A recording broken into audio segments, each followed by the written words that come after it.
They found her alone, dust-covered skin, vacant eyes, whispering the same name over and over. A name that didn't exist in any registry, past or present. She wasn't human, her bones were too long, her pulse too slow, yet something in her face, the fear, the ache, it felt familiar. When asked who she was, she just shook her head, no name, no history. But each night, in her sleep, she cried out for the same man. Elias. Elias. And then one day she stopped crying and started drawing maps. Of places that shouldn't exist, and of graves no one had ever found. The patrol found her at dawn, barefoot, shivering, and wandering the salt flats east of Deadwell Crater. The winds tore at her tattered cloak, and the sun hadn't yet risen enough to warm the frostbite blooming across her fingers. But she didn't notice. Her lips moved ceaselessly, murmuring a name, Elias. Her voice cracked with dehydration, but she kept whispering it like a prayer or a curse.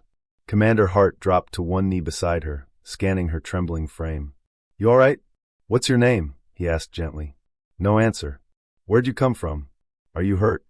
Still nothing. She blinked slowly. Her eyes, wide, pale violet with slit pupils, locked onto his face for half a second, then looked past him, into the horizon, as if trying to remember something important. Her skin wasn't scaled, but smooth like polished glass with a faint bluish hue. Her hair, thick and almost crystalline in the sunlight, hung wild and wind-knotted down her back. She was clearly not human, yet her body bore the fatigue, pain, and fragility of someone deeply wounded. Hart activated his comms. "I've got a stray female, alien class, unknown species. Triage team needed. She's non-aggressive, but something's wrong. I think she's lost." They brought her back to Outpost 9, a quiet station on the fringe of colonized territory. She didn't resist the medics, but flinched when anyone touched her shoulders. Her clothing was unlike anything the science teams recognized, stitched by hand, but made of some biofiber that had partially hardened like shell.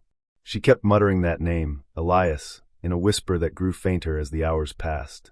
She didn't speak any known language, but her voice registered consistent patterns whenever someone asked who Elias was. When shown images of Earth or other colony settlements, she didn't react. But when the linguistics AI looped a human lullaby, an old Earth folk tune, she suddenly froze. Then she wept, trembling with such force the cot creaked beneath her.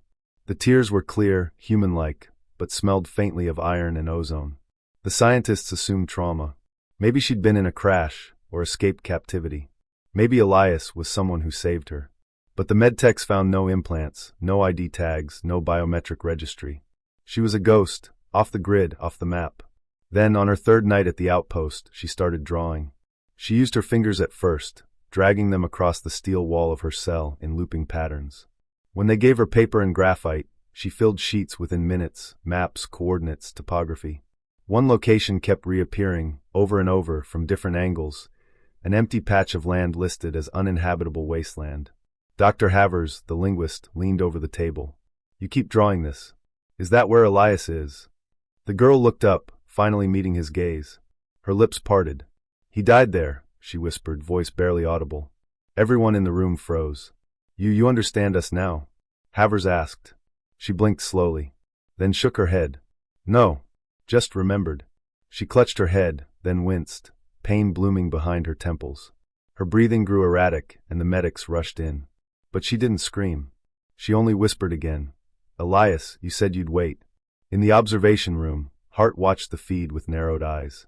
"She's not just lost," he muttered. "She's looking for something. Or someone left something in her head." A technician turned to him.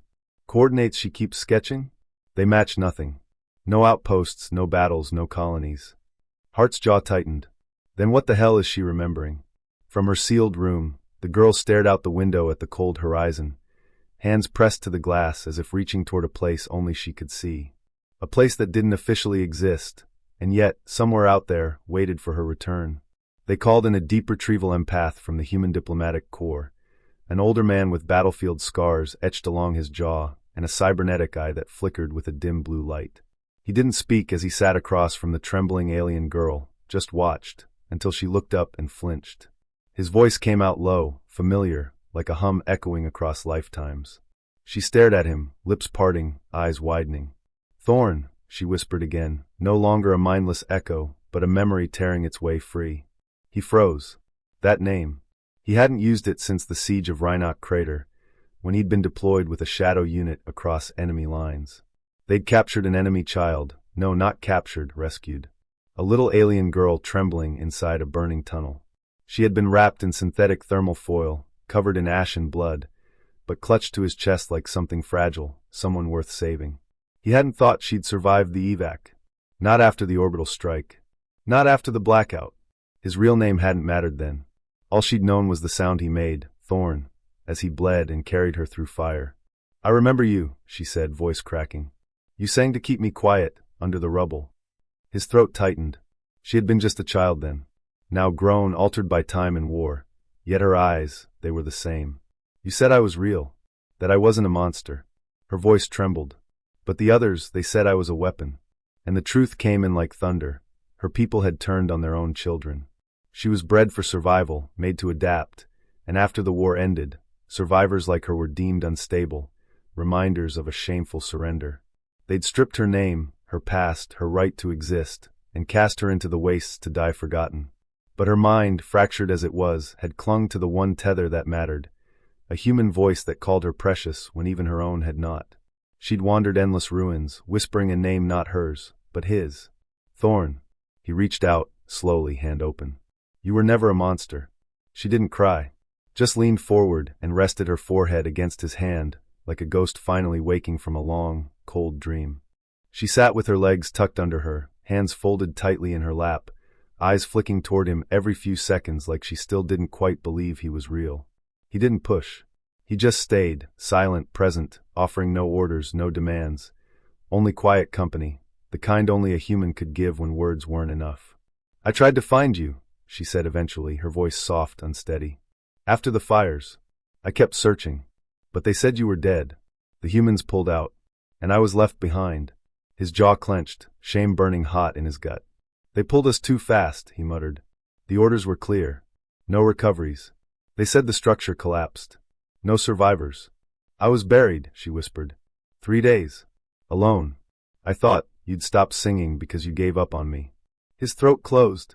"No," he said, hoarse. "I passed out. I was bleeding too much. When they pulled me, I begged them to go back for you. But they said the signals were gone. No vitals. I thought I lost you."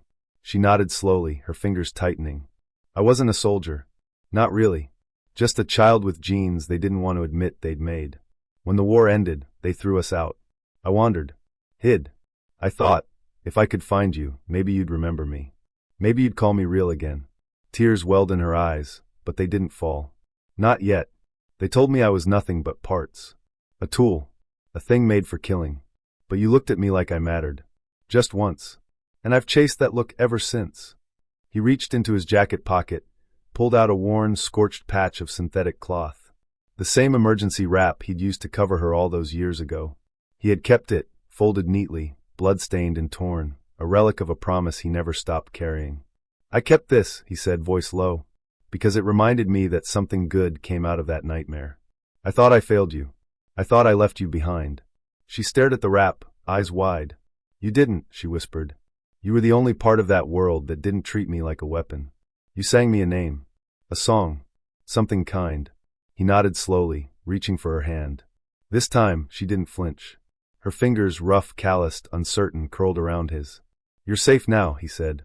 "Whatever they made you for, whatever they told you, you're not their mistake. You're mine to protect. You always were." Her lips quivered.